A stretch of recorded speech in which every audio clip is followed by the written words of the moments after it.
Pada tanggal 17 Agustus 1945, bangsa Indonesia memproklamasikan kemerdekaannya. Peristiwa ini menjadi tonggak sejarah yang sangat penting karena menandai lahirnya Indonesia sebagai negara merdeka dan berdaulat. Namun, proklamasi kemerdekaan bukanlah akhir dari perjuangan. Justru sejak saat itulah bangsa Indonesia memasuki fase perjuangan baru yang tidak kalah berat, yaitu perjuangan mempertahankan kemerdekaan. Setelah Jepang menyerah kepada sekutu pada Agustus 1945, kondisi Indonesia masih sangat belum stabil. Kekuasaan Jepang runtuh, sementara pemerintahan Indonesia yang baru berdiri belum memiliki kekuatan militer yang memadai. Pasukan sekutu datang ke Indonesia dengan tujuan melucuti tentara Jepang dan membebaskan tawanan perang. Namun, kedatangan sekutu ini diboncengi oleh Nica, yaitu pemerintahan sipil Belanda yang ingin kembali menguasai Indonesia. Kehadiran Nica jelas bertentangan dengan semangat kemerdekaan yang telah diproklamasikan, sehingga menimbulkan kemarahan dan perlawanan dari rakyat Indonesia. Di tengah keterbatasan senjata dan perlengkapan perang, semangat juang rakyat Indonesia justru semakin kuat. Para pemuda, tokoh masyarakat, serta bekas anggota tentara Jepang membentuk laskar-laskar perjuangan di berbagai daerah. Mereka bersatu tanpa memandang perbedaan suku, agama, maupun latar belakang sosial. Bagi rakyat Indonesia, mempertahankan kemerdekaan adalah kewajiban seluruh bangsa.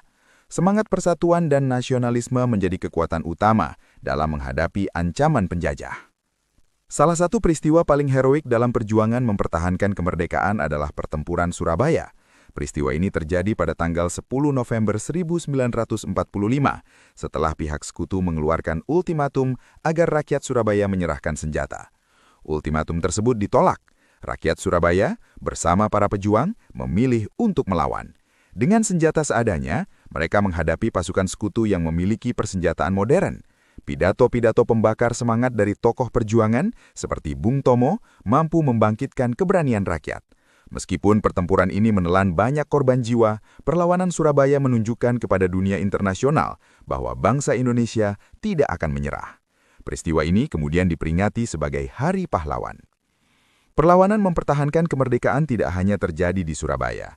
Di berbagai daerah lain, rakyat Indonesia juga bangkit melawan penjajah.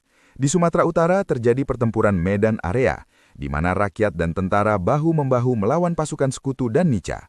Di Jawa Barat, rakyat Bandung memilih membumi hanguskan kotanya sendiri dalam peristiwa Bandung Lautan Api, agar tidak dimanfaatkan oleh musuh. Di Bali, I Gusti Ngurah Rai memimpin Puputan Margarana, sebuah perlawanan habis-habisan demi mempertahankan kehormatan dan kemerdekaan. Sementara itu, pertempuran di Ambarawa menunjukkan keberhasilan tentara Indonesia dalam mengusir pasukan sekutu. Semua peristiwa ini membuktikan bahwa perjuangan mempertahankan kemerdekaan dilakukan secara serentak oleh seluruh rakyat Indonesia. Selain perjuangan bersenjata, bangsa Indonesia juga menempuh jalur diplomasi. Pemerintah Indonesia menyadari bahwa pengakuan dunia internasional sangat penting untuk memperkuat posisi Indonesia sebagai negara merdeka. Oleh karena itu, dilakukan berbagai perundingan antara Indonesia dan Belanda. Beberapa perundingan penting antara lain Perjanjian Linggarjati pada tahun 1946 dan Perjanjian Renville pada tahun 1948. Meskipun hasil perundingan tersebut seringkali merugikan pihak Indonesia, diplomasi tetap menjadi bagian penting dari perjuangan.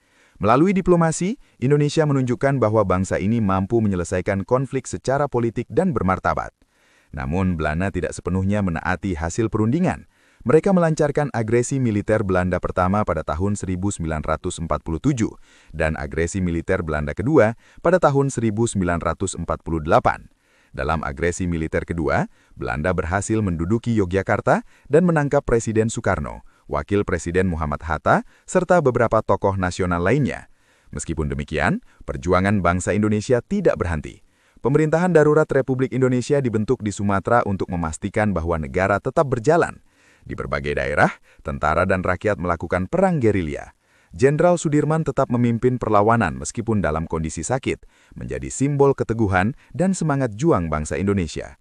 Perjuangan panjang rakyat Indonesia akhirnya membuahkan hasil.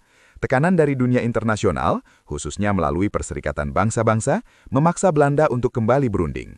Melalui konferensi meja bundar di Den Haag, Belanda akhirnya mengakui kedaulatan Indonesia secara resmi pada tanggal 27 Desember 1949.